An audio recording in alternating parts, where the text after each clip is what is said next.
Mirror, mirror on the wall, who's the most conniving of them all? We've got King and Fragmentation in reverse. And we've been seeing this mirroring image, or not image, but energy in recent readings for kind of a bit now. I even want to say since the year of the fire horse, been kind of seeing this repeated mirroring come up. And I wanted to do a reading in that vein. So I've got this archetype deck out that has both light and shadow attributes. So the shadow attribute is excessive feelings of entitlement, rulership without restraint. And the fragmentation card talks a lot about anger and being whole. But since it came out in reverse, I think what we're looking at is someone who is whole. We don't need to look any deeper. It's somebody who doesn't internalize their anger, they externalize the anger. So, pretty volatile character, it seems. We'll start getting some cards here, but it was an interesting start to the reading. I actually didn't have a bunch of notes. I usually do a little prep work beforehand. And the only note I have, or had before I started, Manipulative Intelligence. That was Dr. Karen Mitchell. Caught an episode with her on the Women of Impact podcast. It was really good. She talks about like IQ, EQ, and then manipulative intelligence. And I think it really touches on, I don't know, a point that people have tried to like walk me back from many a time in my life, that someone is truly as cruel as they seem, maybe even worse. They're not just some little lost lamb that doesn't know what they're doing. They're acting from an unconscious place, from trauma. While they very likely have been traumatized, they're still choosing to be cruel and doing things that would upset them were they happening to them and were they not the purveyor of these things. So, we'll see. But mirroring, such an interesting tactic. Because another aspect of that I've heard, and I don't always like these buzzy little phrases, dark empath. And that's usually talked about in terms of like an empathetic person who is willing to cross the quote unquote like socially acceptable line. So manipulating the manipulator. So maybe we've got a situation like that where one person is being really manipulative and the other person might know that manipulation is their only way out in one piece. So we've got Nine of Cups in reverse and the Empress in reverse. Yeah, that's not great. The Empress in reverse is like the Cersei Lannister card. Because the Empress is the culmination of all four queens, of all four suits. So that's all four queens in distorted energy. And the Nine of Cups, that's the wish fulfillment card. So selling a wish that will never come true. Let me look at this again. Excessive feelings of entitlement, rulership without restraint. Yeah, doing what they need to do to get their way, regardless of who it hurts. But then the light attributes, enlightened, benevolent leadership, benefiting those in your charge.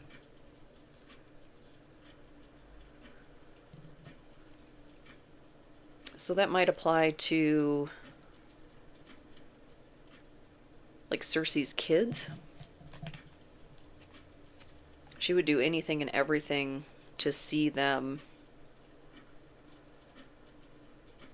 furthered, their agenda furthered in some way, their happiness.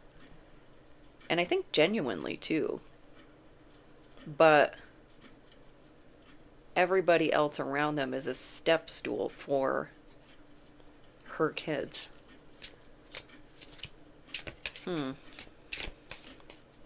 something else I noticed too about this fragmentation card. This is a stone fairy, and it mentions this iron coat rack. Iron is the repellent for fairies. If you are trying to keep them away, keep them at bay, carrying like an iron spike or an iron cross, something like that. We've got the King of Pentacles in reverse. Someone close to the Empress? Or maybe these are the two people involved.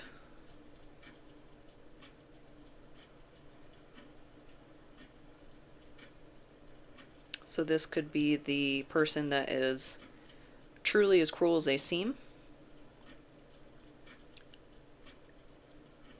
And then someone...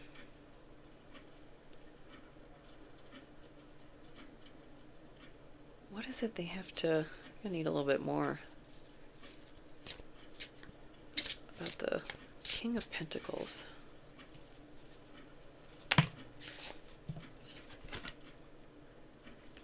A lot of court cards.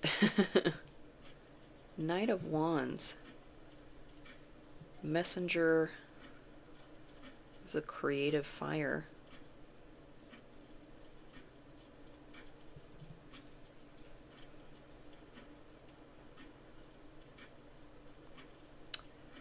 Or is this like the Empress's posse? I haven't used that word in a while.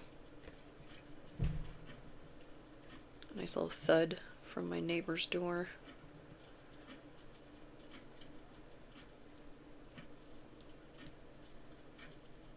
Because I don't think anybody was under any sort of guise that Cersei wasn't who she said she was, or who she presented herself to be.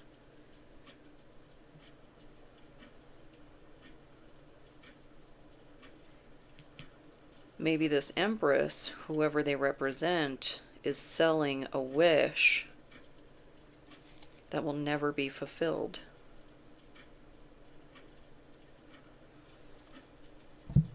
What is being sold?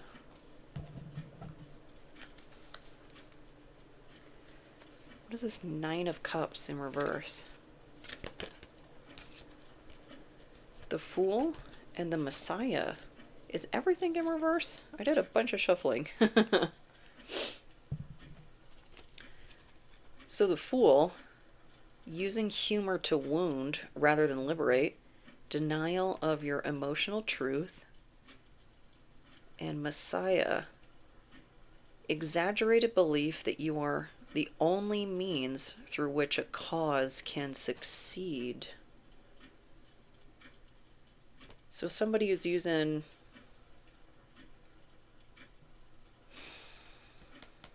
How do I put this?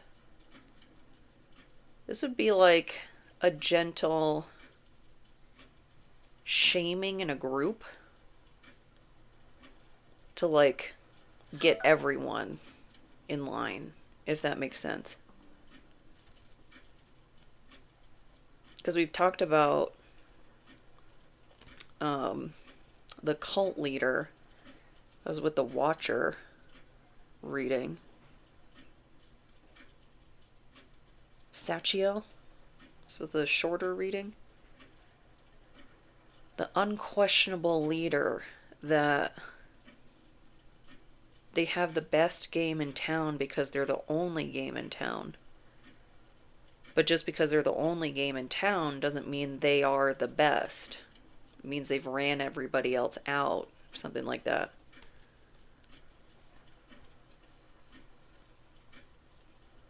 and a denial of their truth.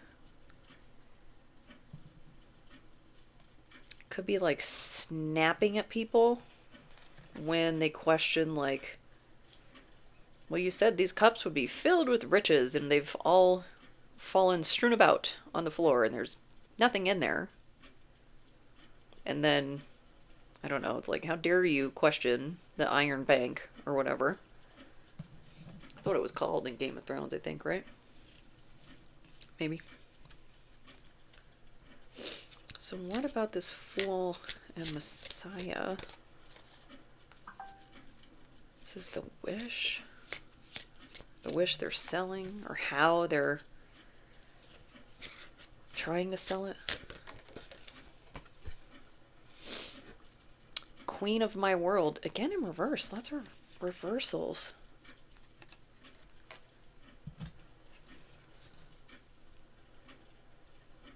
Queen of my world. Very ethereal. Very... I was getting like the Alice in Wonderland. Was this Queen of Hearts?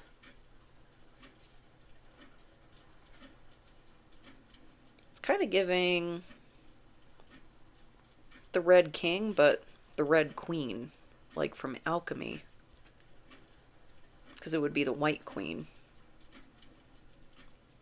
This sword, or spear, rather, is all completely white.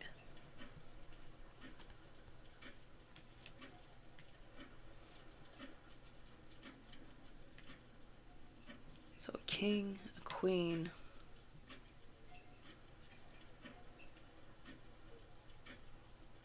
I'm also getting like apple of my eye from that. Like every subject that this person talks to has whatever. They're their favorite. That's the manipulative intelligence. They know how to act in every situation.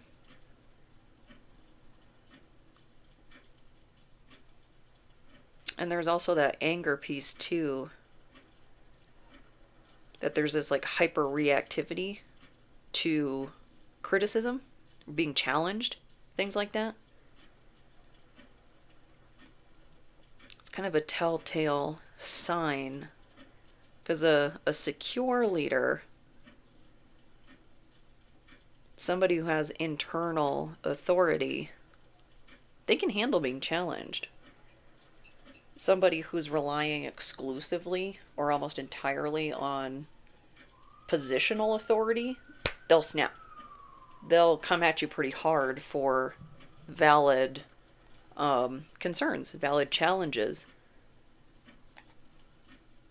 Because it's like the controlling the perception, controlling your emotional truth, as the clock chimes. Like we want to discourage that behavior in the future. And then if they're this like proverbial messiah that the kingdom will only progress under my rule. You can't question me because like you could bring down the whole kingdom. Like, well, if questioning you brings down the whole kingdom, it sounds like that's what needs to happen. Because that's a castle built on sand.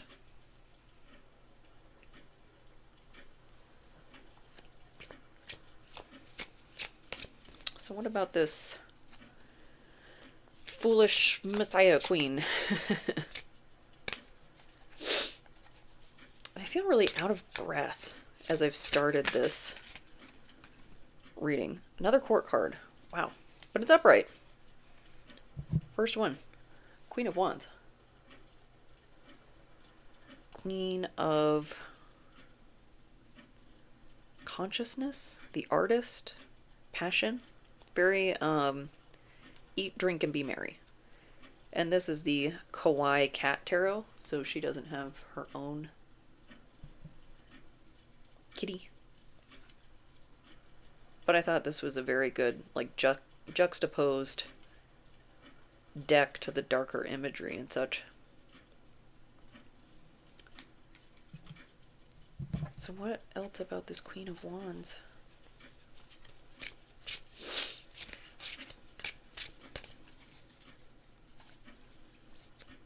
I think that shortness of breath might still be me trying to correct the low iron, but I had a cheeseburger. Nine of Wands in reverse.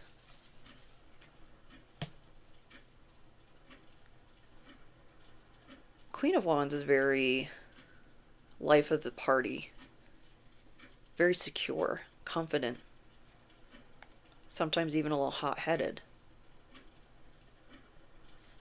Nine of Wands in reverse is a breaking down of boundaries. So trying to break that, like, natural boundaries down through manipulation. Which, yeah, I mean, not every single manipulator is going to come straight at you from a direct approach. What did she say? Referencing Dr. Karen Mitchell. Yeah. Not every antagonistic personality is charming, but they are compelling. And that made some, like, light bulbs go off for me. Because there's, I don't know, this aspect of charisma that I hadn't been able to make sense of. Because I know a lot of people, not a lot in my own little lens, whatever, that were carrying out, like, the outcomes were being produced of an antagonistic personality, but I'm like, these are not, they're not particularly charming, they're not particularly, like, attractive, like the type of people that you would think would get one over on you, but I got one over on me, you know? And then she said that, and, like, the word compelling made the light bulb go off. It's because they make compelling arguments about, like, why they're this sweet, innocent angel, and then behind closed doors, you guys are getting into yelling matches, and then they walk out the room, like, quickly before you, and then you chase them, and you look like the crazy one. You look like the aggressor. And it's all very calculated. It's all very planned. And I think maybe there's some unwillingness when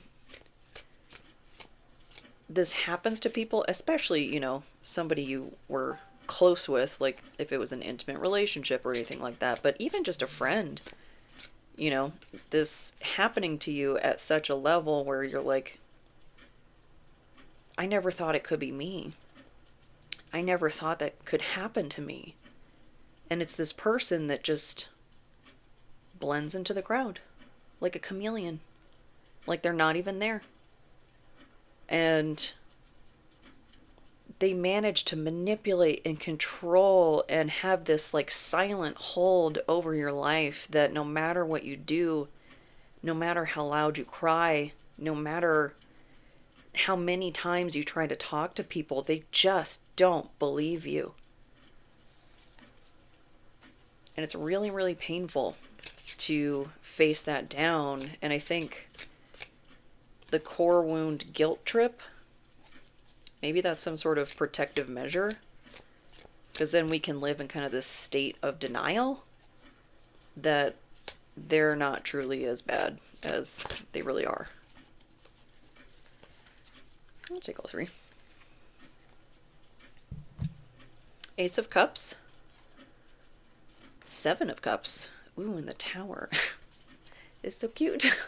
It's the cutest tower. Oh my goodness, look at his little tail. It's on fire. This is the cutest deck that I own.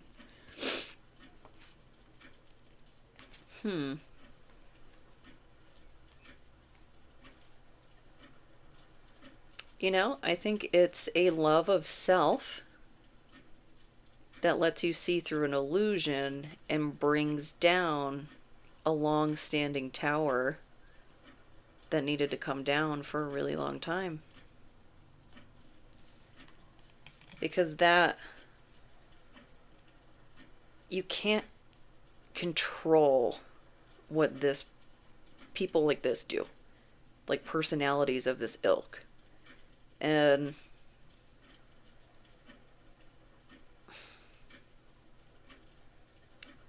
you can't also personal accountability your way out of someone's antagonistic personality. If they want to make your life a living hell and they have some sort of power over you, like control of the finances, control of the reputational perception, things like that, like you can't just kumbaya your way out of that. But there's not a lot of effective methodologies, I think, quite yet that we have to combat or squelch this kind of, this particular like flavor of interpersonal conflict, because it's so subtle, except to the person involved, except to the victim. This is like plain as day, cold, broad daylight. Like, why can't you see this is happening? Like, why can't you hear the words coming out of my mouth?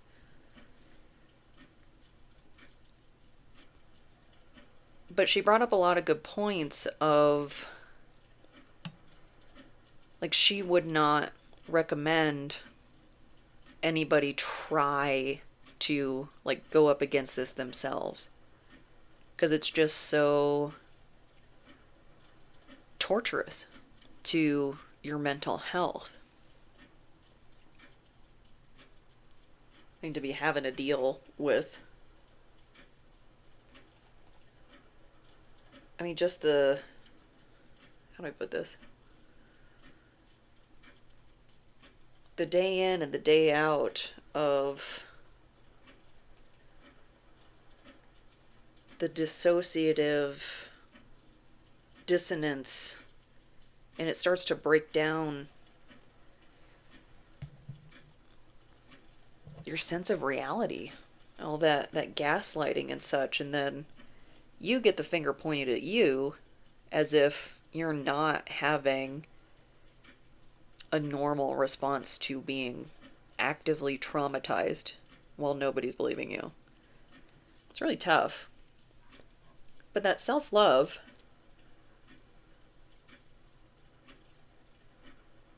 it can be an anchor to kind of see you through the storm. It's not necessarily the solution, but it's more like the catalyst that can bring you to the other shore, whether or not that is doing something active around this situation. You know, like I was talking about the dark empath, which I feel like I'm on to something there. But it could be exiting the situation. Like, you know, once you realize you're in something that tricky, it's just time to go.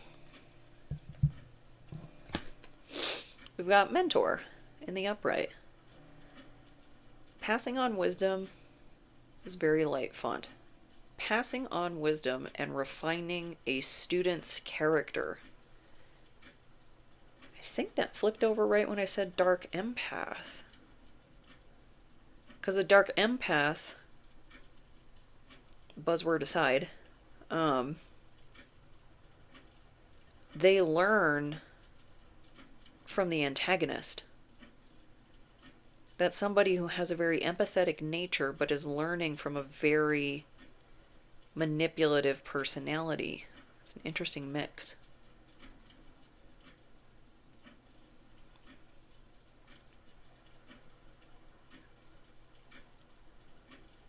And I think if applied correctly, can be used for good. Because what are you supposed to do when nobody believes you. There are so many women that do everything right and still lose their lives.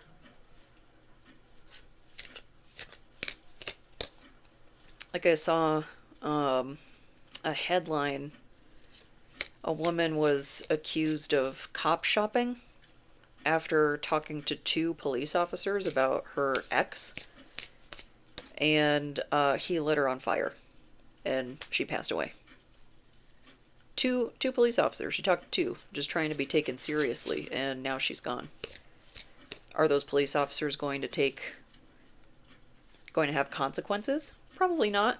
And even if they do, they can just go a county over and get a job over there. There is next to no consequences for the people actually doing the harm, and like all the burden falls on the victims. Which again, not a dirty word. We've got the child I was meant to be and revenge. Ooh. Both in reverse.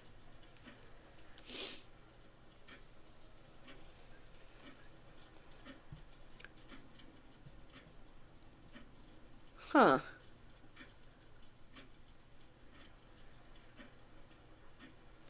So I'm almost seeing this as that interesting mix between the empathetic personality and then learning from the antagonist.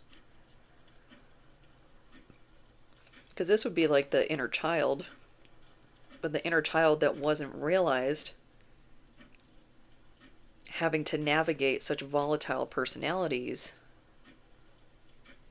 but then there's still the true empath in that they're not choosing revenge. Maybe justice, but not revenge, not like a personal vendetta. It's more like wrathful compassion, seeing the potential for additional harm and knowing where to intercede.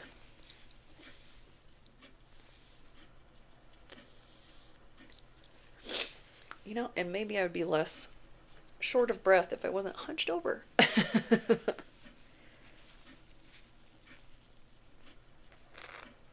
Work on my posture a little bit.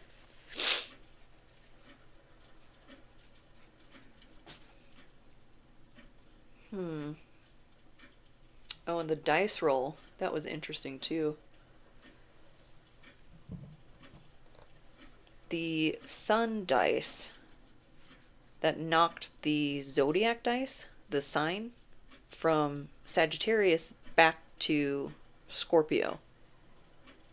So a regression. And it's in the 6th house. So analytical systems, or analytical nature and systems. A deeper dive coming from a deeper place. Maybe the inner child has been hidden away for some time. Oh, there's the Justice card. You'd think I'm psychic or something. It's like I knew it was coming. If only I knew that I knew it was coming. So that Justice card. Justice about what? Oh, look at how delicately, daintily they're holding the little scales. They're cute.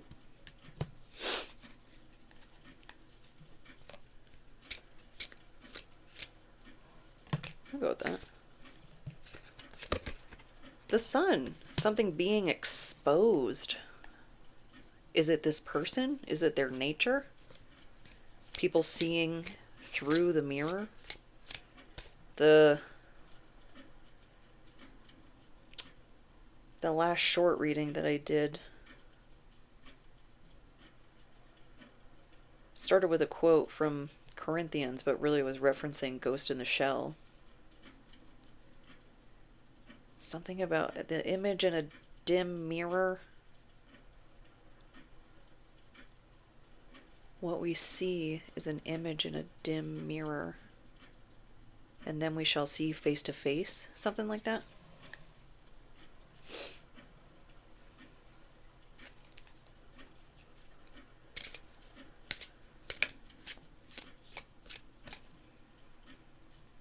Because the puppet master in Ghost in the Shell was a computer program that became sentient and demanded, like, to be recognized as a being, but didn't have a body.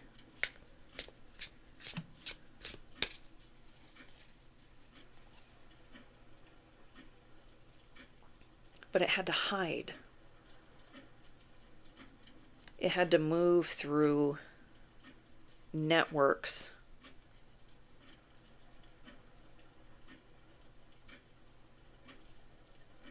Because it was like a hacking program. But move through networks eventually to get to the major, who they're a mirror of each other. And the puppet master needed to be exposed, but also exposed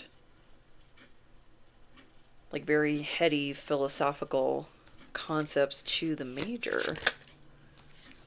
Two of Wands. Preparing for a journey. Moving through networks.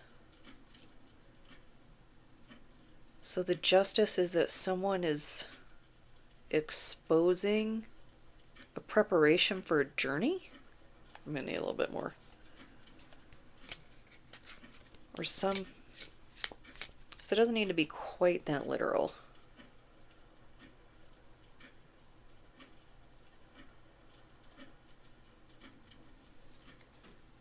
But the justice...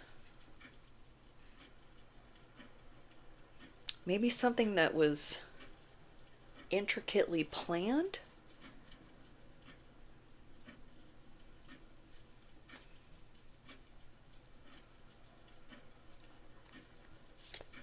Is that it?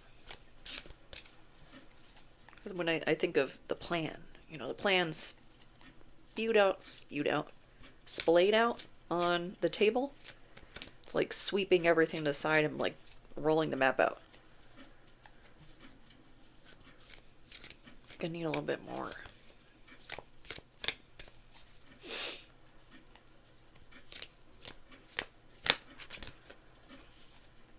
Strength. So cute. And the High Priestess.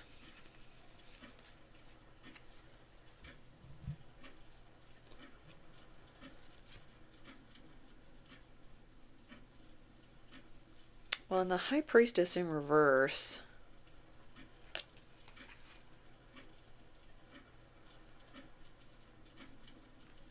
This is like the person who calls themselves an empath, but is really like a charlatan.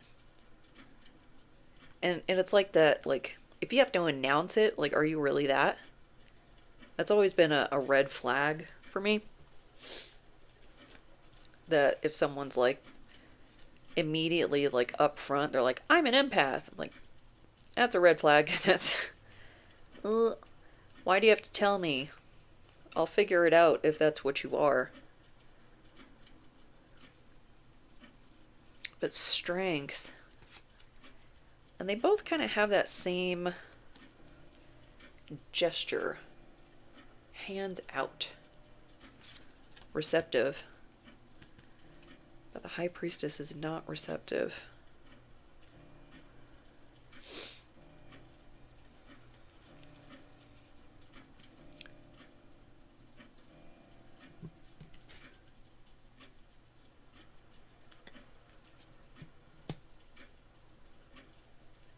Thinking, he looks really happy, but I get a costume vibe from this.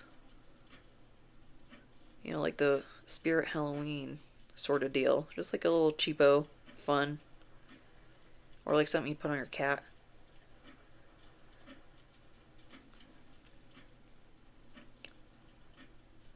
Maybe this is the impression that someone was trying to give. like this cute little, just like a harmless little kitty lion, but really they're the manipulator, the Empress.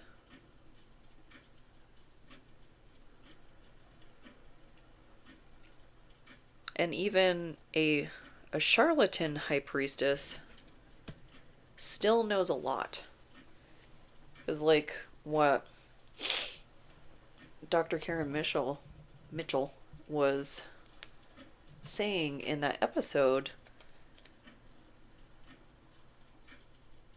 The smarter and more intelligent end of the spectrum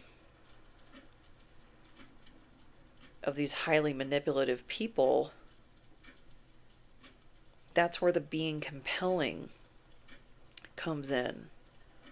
Because if they don't have looks or charm or like a particularly,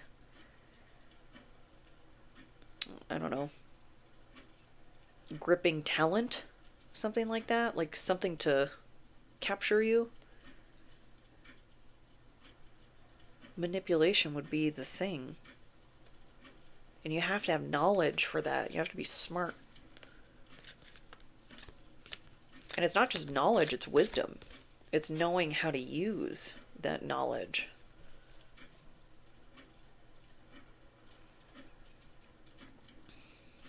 So maybe that's what this dark empath, whether that's you or somebody else in this situation, they represent. They're going to expose that this person was trying to look innocent the whole time. How? How are they trying to look innocent? I mean, smear campaign would be what comes to mind first. Let's see.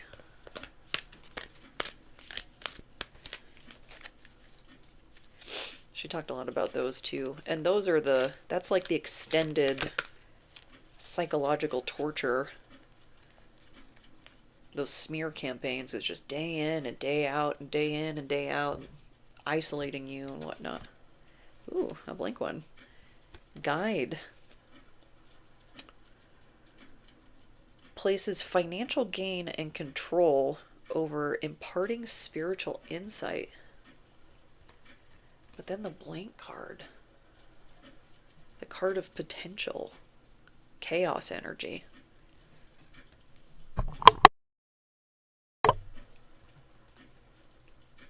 Oh, wait a minute.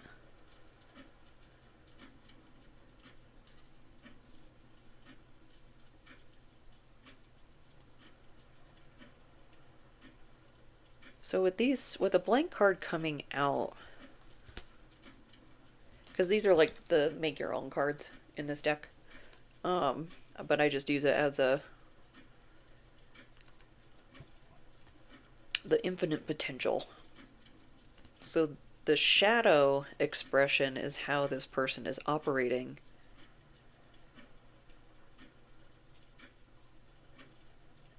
And it got the best of them. So they place too much emphasis on financial gain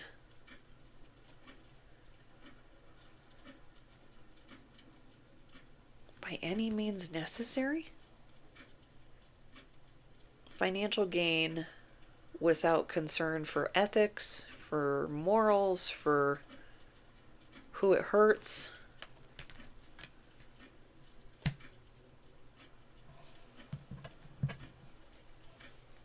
Which, I mean, that does happen. Like, people get seduced by money. Or pride. Leo.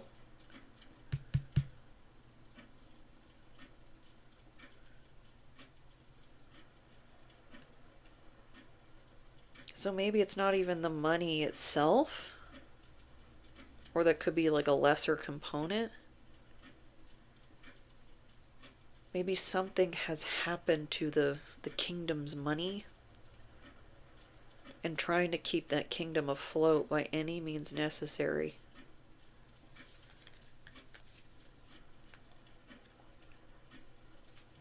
At the expense of imparting spiritual insight or introspection, reviewing the how did we get here? How did the Iron Bank run dry? So what about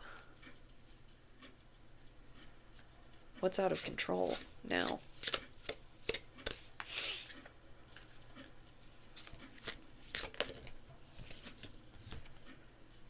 Masquerade. Oh, there's that costume. Really ornate.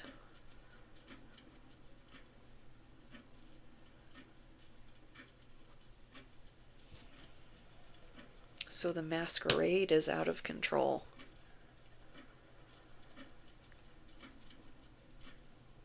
I just got a scene from Van Helsing in my head when Kate Beckinsale is dancing with Dracula, and then she looks in the mirror, and then she's the only person in the ballroom all of a sudden, realizing everybody else is a vampire but her.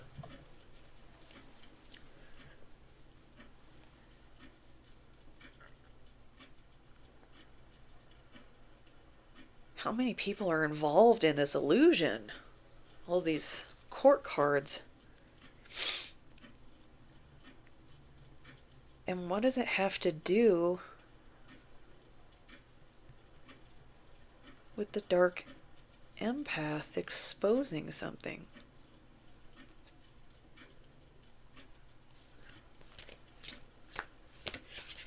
I feel like I have a disconnect somewhere.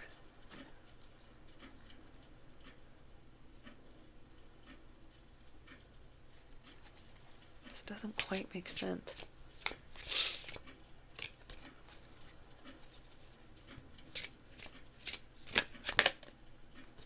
Temperance in reverse. Kitty Angel doesn't have any legs. Huh.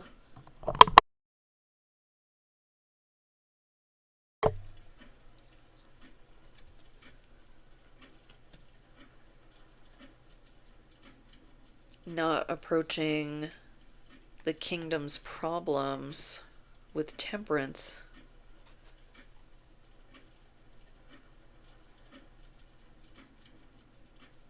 So the illusion is coming down, the tower is coming down. Because the Seven of Cups, that's the illusion card.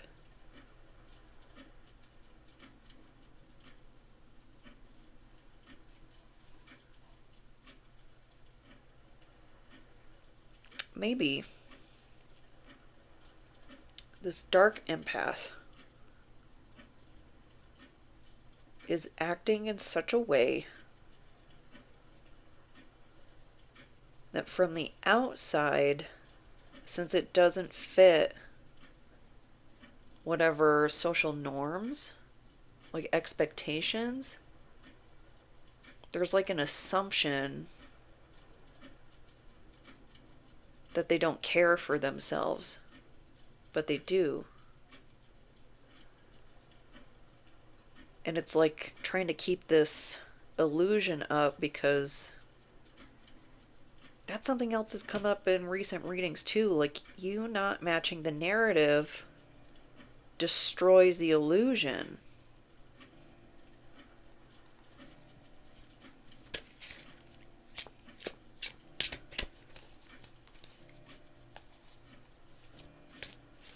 A lot of repeating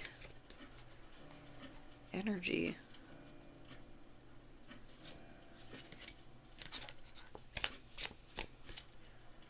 And the same with a couple other readings too. There's like a,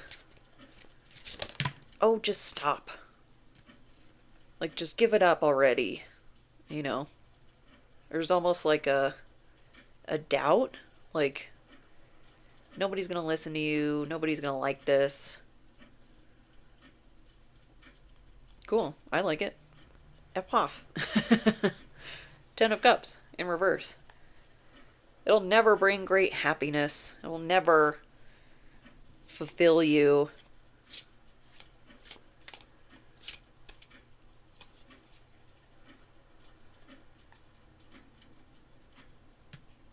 And it was calculated.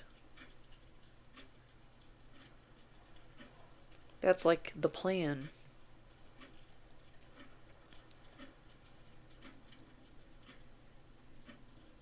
There's some sort of masquerade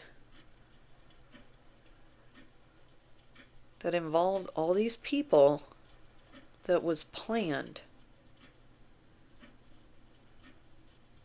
And it's as cruel as it seems.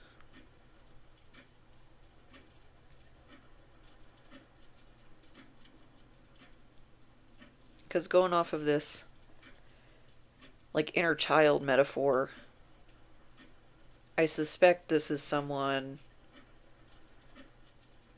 who just doesn't fit in this group, or has something to say about the place's financial gain and control over insight. That self-love. Because that...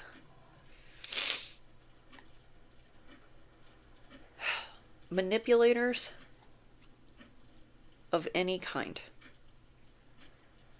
Really, the example that comes to mind is like employment, because that's like exploitation is a condition of employment. Truly. No matter which way you slice it. Even if it's not that individual actively exploiting you, it's something that still occurs in the larger systemic picture.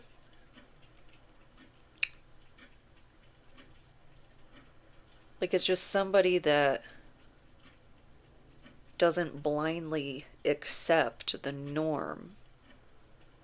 And that makes them a lot harder to exploit. And when you don't fit these norms, like when you're harder to control, harder to manipulate, people will go down this like ad hominem route that there's something fundamentally wrong with you. And that's how the group, or at least things will start to kind of evolve, and the group gets groomed in addition to the singular target, whomever it is, or trying to manipulate, keep down, whatever.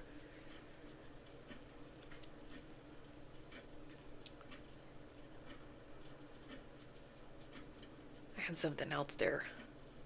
I don't know.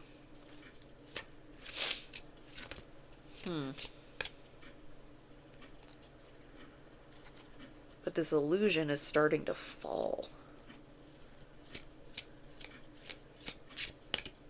Simply by staying true to self.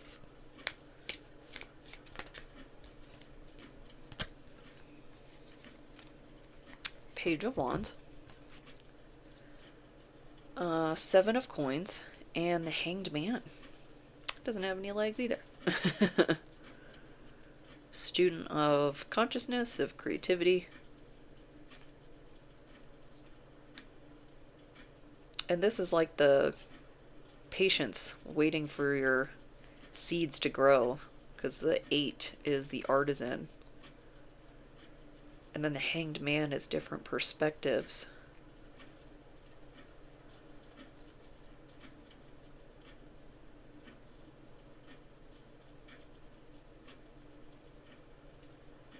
Are you realizing, maybe seeing behind, like Oz behind the curtain, that this group just doesn't jive with your values? And you're working on a new perspective, a new path to find your way out, maybe.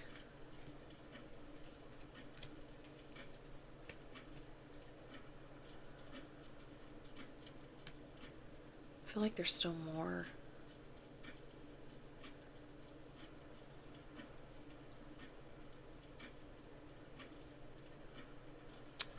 So where's this headed? This exposure, this outcome, the path out.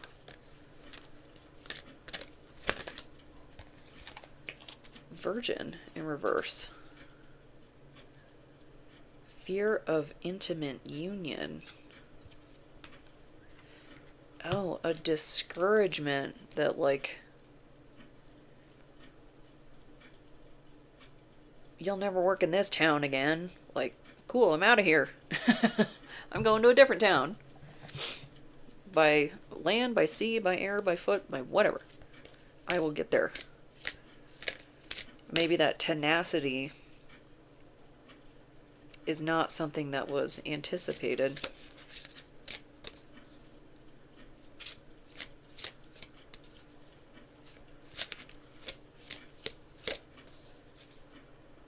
Because that would break down an illusion. Because if you have a crab get out of the bucket, and the other crabs see that escape is possible, well, they're all going to start getting out, and you can't have that.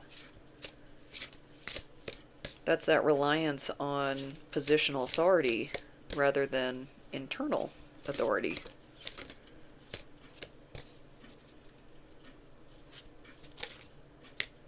Because then you can't accept when people go their own way. The temple of my body. Oh, very gaunt. A little creepy. But interesting that it came out with Virgin.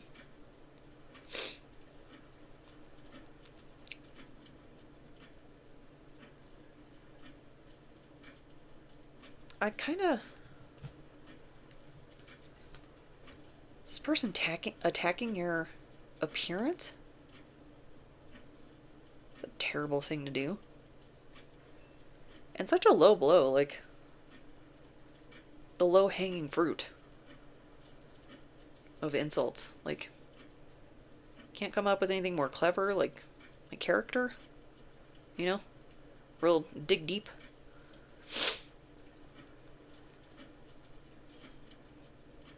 But are they trying to convince you, like, this is how people see you? Like Gollum. Nobody's gonna want you out there.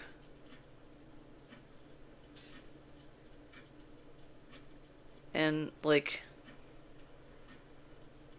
well, it doesn't really seem like you want me in here either, so I'll take my chances out there, in the unknown. Because I already know what it's like here, and I don't like it. That, at least, is a question mark out there.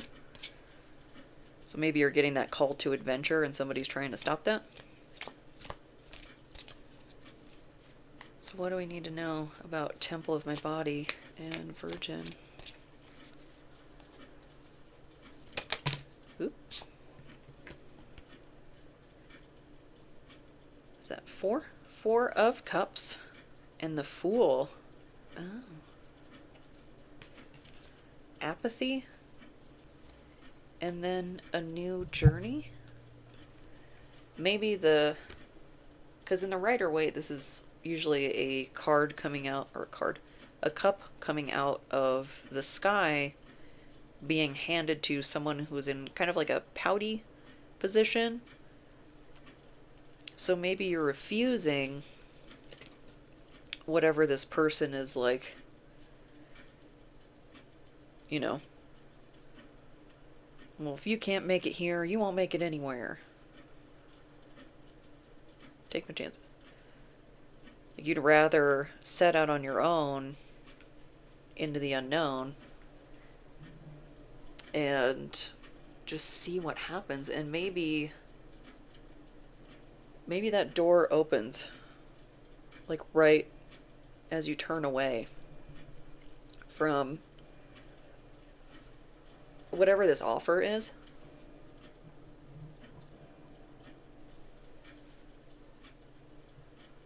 So I think there might be an offer, like a last-ditch attempt to reel you back in.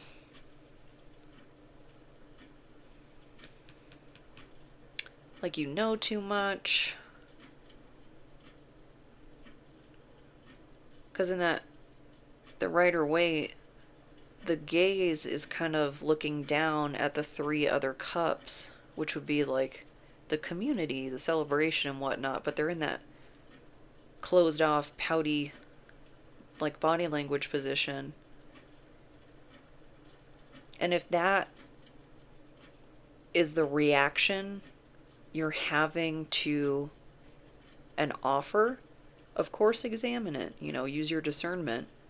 But if that's the gut reaction, it's probably not the offer for you. I'm not saying just turn down whatever at the drop of a hat. Like, examine the offer, of course, because not